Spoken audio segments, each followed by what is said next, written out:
So I wanted to take a few minutes with this video to talk about 4 interesting PlayStation 5 stories, and if you could hit that like button on the video, thank you to those that do it, and as always, it's very much appreciated. Now, the stories I wanted to talk about today includes the controller upgrade possibly coming to the DualSense Edge controller, a new event has been dated, wide field of view PlayStation 5 recording feature, and PlayStation 5 Pro possibly cancelled. First, yes or no, are you getting the DualSense Edge controller or not? The controller drops tomorrow. I'm getting one myself, as you guys already know. I've never had a Pro controller anything before, so I'm excited for this to be my first one, but that's just me. What about you guys? So comment below yes or no if you're getting the DualSense Edge controller or not. Let me know down in the comments below. Now, diving into the first story of the video, new event dated. Reading from Games Radar Plus is thrilled to confirm our first digital game showcase of 2023, the Future Game Show Spring Showcase, broadcasting on March 23rd. The Future Game Show invites you to discover something new in our upcoming multi-format games broadcast, which will deliver over an hour of exciting new trailers, announcements, developer interviews, and playable demos. We look forward to showcasing some of the most exciting developments in gaming this 2023 and beyond. Future Game Show Spring Showcase will take a special look at the very best in virtual reality gaming in a new section containing titles from PlayStation VR 2, HTC Vive, Oculus Quest, and more popular VR hardware. The Future Game Showcase Spring Showcase is the first of 3 digital events planned for 2023, with further broadcasts set for June and August. So the Future Game Show happens multiple times every year. As mentioned, they usually have interesting things to show off there, so I'll be tuning in like I usually do, but this time they have a focus on VR. Not only that, PlayStation VR 2. So I'll be there for that. I'll be there to watch that in March, and March is also quickly becoming a month of shows, it seems. There's potentially a Bethesda showcase that month for Xbox, rumored, and we've already heard about the rumors of the PlayStation State of Play possibly happening in February or March, so it could be a packed month for events. Now, diving into the second story of the video, controller upgrade. So even though the DualSense Edge isn't out yet, tomorrow it'll be out, there's already talk about third-party replacements for the modular parts of the controller. So for those who don't know, the DualSense Edge will allow the player to completely remove the stick modules on the controller. If you ever have issues,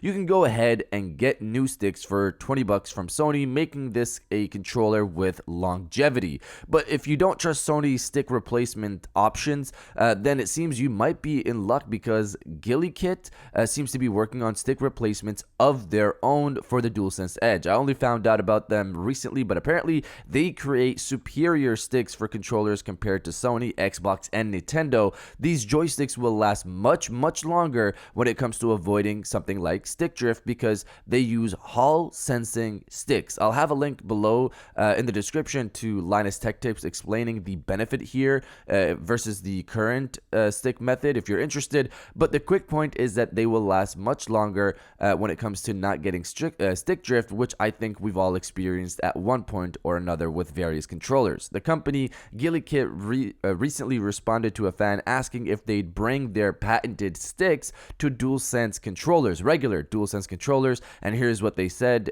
"We'll do first for DualSense Edge because that is easier for its modular design."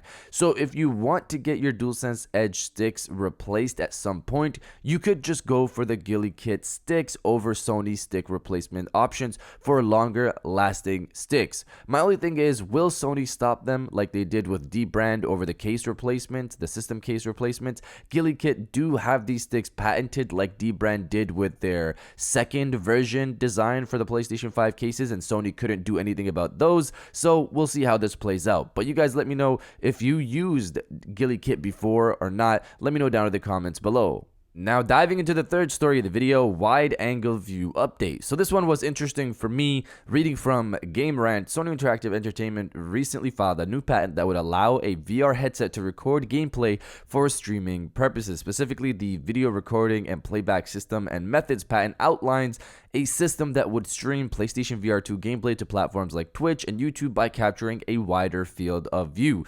By using a wide FOV, viewers have a reduced chance of getting motion sickness by watching gameplay from a PlayStation VR 2 user's headset. Sony's new patent illustrates this method with figures that seemingly depict a PlayStation VR 2 user and the inside of the headset. So, I personally never knew anyone who got motion sick from watching PlayStation VR 1 gameplay. Maybe there are people like that, and maybe I'm not understanding that part correctly. But I think the wider angle view recording part of this is referring to the fact that PlayStation VR 2 has a wider angle of view compared to PlayStation VR 1, going from 100 degrees to 110. So, it itself has a wider angle of view. So, maybe Sony had to produce a new system to cover that wider angle compared to PlayStation VR 1. Sony also confirmed broadcasting will come to PlayStation VR 2 when they revealed the user experience last year on the PlayStation blog. I'm personally excited to see how the recorded gameplay looks. As you guys know, I share a lot of captures on Twitter, and it'll be nice to also capture PlayStation VR 2 gameplay for future videos as well. And now diving into the final story of the video, the PlayStation 5 Pro possibly canceled. So this was a bit surprising to read when I first heard about it. Reading from PlayStation Universe, leaker Tom Henderson has addressed the ongoing rumors about a PlayStation 5 Pro/Slim console, casting doubt on whether there will actually be a Pro version of Sony's flagship console at all. Writing on Twitter, Henderson claimed that the new PlayStation 5 model will begin production in April and will go on sale in September, but this doesn't necessarily mean a Pro or Slim model. Tom Henderson said this on all the PlayStation 5 Pro Slim rumors. I don't think it's a Pro or Slim. My understanding is that it's a Gen 2 of the regular PlayStation 5. The normal PlayStation 5 will cease production at the end of this year, and the new model will start in April and begin selling in September. So this part we kind of already covered before. Elsewhere, Tom Henderson revealed that he's actually heard more about the PlayStation 6 instead of the PlayStation 5 Pro at this point, casting serious doubt on whether we'll actually get a souped up version of the console at all, stating this on Twitter. As for if there's going to be a Pro version this generation, I'm not entirely sure. It doesn't feel like the regular version has been fully utilized yet, and probably won't be en masse until the end of the year. All I can say is that I've heard more about the PlayStation 6 than a PlayStation 5 Pro. So this is a bit surprising for me to read, because this would mean Sony would potentially not release any new hardware, powered up hardware, until 2027, which they revealed already in the case for the Microsoft Activision merger, that a new generation won't start until around then.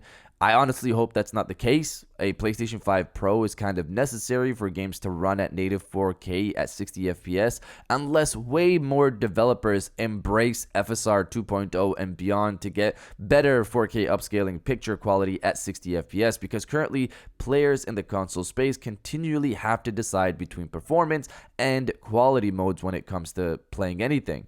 A PlayStation 5 Pro would potentially rectify this, unless again much more developers use something like FSR 2.0 in the console space. Obviously, this isn't a confirmation of PlayStation 5 Pro is for sure not happening, but let's wait and see how it goes. But you guys let me know if you want a PlayStation 5 Pro or not. I personally do, but what about you guys? Let me know down in the comments below. And if you guys did enjoy this video, please hit that like button, as it always helps. So subscribe if you're new. I got new videos every Monday, Wednesday, and Friday. And now I'll check you guys out on the next one.